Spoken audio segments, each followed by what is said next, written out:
আসসালামু আলাইকুম। আর কিচেনে আপনাদের সবাইকে স্বাগত জানাচ্ছি চিকেন ঝাল ফ্রাই দেখার জন্য। নামটা শুনেই বুঝতে পারছেন কতটা লোভনীয়। তবে আমরা এটা রেস্টুরেন্ট স্টাইলে করব ঠিকই, আমাদের রান্নাঘরে থাকা সাধারণ কিছু মশলা দিয়ে। এখানে মুরগি নিয়ে নিয়েছি 3 কেজির মতো। আমি দেশি নিয়েছি, এটা বয়লা দিয়েও করা যাবে। রেগুলার কাট করে নিয়েছি, ধুয়ে ভালো করে পানি ঝরিয়ে রেখেছি। এবার একটা মশলা তৈরি করে নিব। আমি একসাথে মশলাটা নিয়ে তারপর তৈরি করব, আপনারা চাইলে আলাদাভাবেও করতে পারেন। হলুদ সরিষা নিয়ে নিয়েছি 1 টেবিল চামচ। কালোটা না নিয়ে হলুদটা নেওয়াটাই সবচেয়ে ভালো, কারণ কালোটা অনেক সময় তেতো হয়ে থাকে। 3টার মতো কাঁচামরিচ দিয়ে দিলাম। 12টার মতো কাজু বাদাম আছে এবং 12টার মতো কাঠবাদাম। এই বাদামের পরিবর্তে চীনা বাদামও দেওয়া যাবে। আর নিয়ে নিচ্ছি 1 কাপের 4 ভাগের 1 ভাগ নারকেল কোড়া, 7 থেকে 8টার মতো কিশমিশ। এই পুরো মশলাটাকে আমি একটা মিহি পেস্ট করে নিব। আচ্ছা, এখানে আমি কিন্তু লবণ অ্যাড করেছিলাম, কোনো কারণে হয়তো ভিডিওটা স্কিপ হয়ে গেছে। আর নিয়ে নিয়েছি 1/2 কাপ পরিমাণে টক দই। অবশ্যই পানি ঝরিয়ে নিতে হবে এবং ভালো করে ফেটিয়ে নিতে হবে। একটা পাত্রে দিয়ে দিচ্ছি 1 কাপ পরিমাণ সয়াবিন তেল।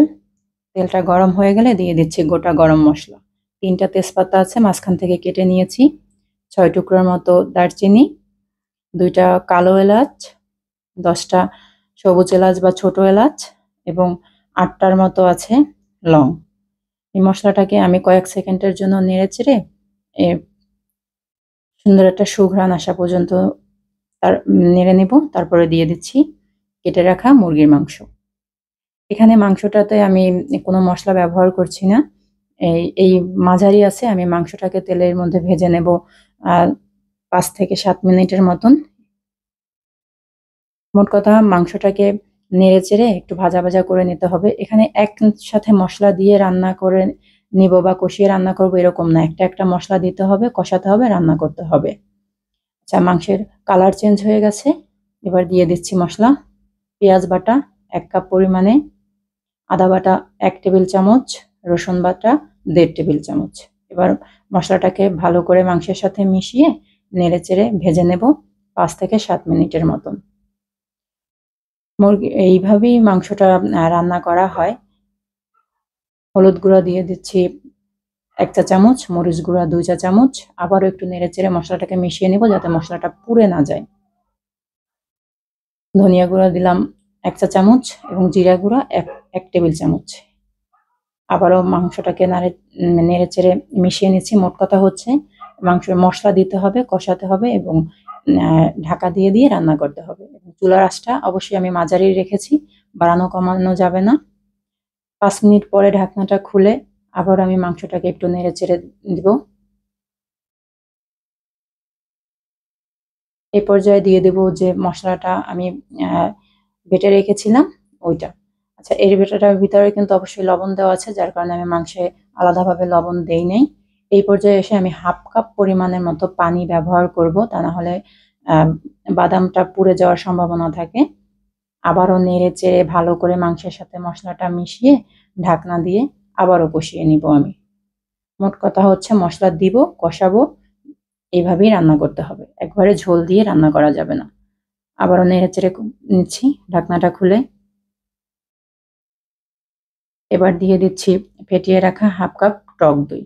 আচ্ছা, টক দইটা দেওয়ার সময় চাইলে আপনারা চুলাটা বন্ধ করে নিতে পারেন বা একদম আঁচটা লো করে নিতে পারেন, তা না হলে টক দই ফেটে যাওয়ার একটা সম্ভাবনা থাকে। দইটা দিয়েও নেড়েচেড়ে আবারও কষিয়ে নেব মিনিট 5।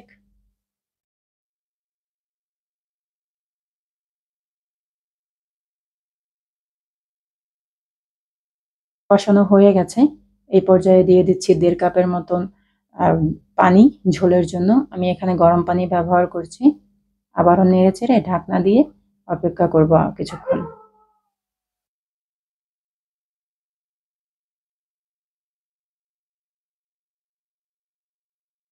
তারপর ঢাকনা খুলে আমি লবণ চেক করেছিলাম, লবণটা কম লেগেছে তাই লবণ দিয়ে দিচ্ছি। আর দিয়ে দিচ্ছি 1/2 চামচ পরিমাণে চিনি, 1 চা চামচ পরিমাণ ভাজা জিরার গুঁড়া, 1 চা চামচ পরিমাণ ঘি, সুন্দর একটা সুঘ্রাণের জন্য। চিনিটা চাইলে আপনারা স্কিপ করতে পারেন, তবে দিলে রেস্টুরেন্টের যে টক মিষ্টি একটা ঝাল বা ফ্লেভার থাকে ওইটা পাওয়া যায়। আর দিয়ে দিচ্ছি 4টার মতো কাঁচামরিচ সুন্দর একটা সুঘ্রাণের জন্য।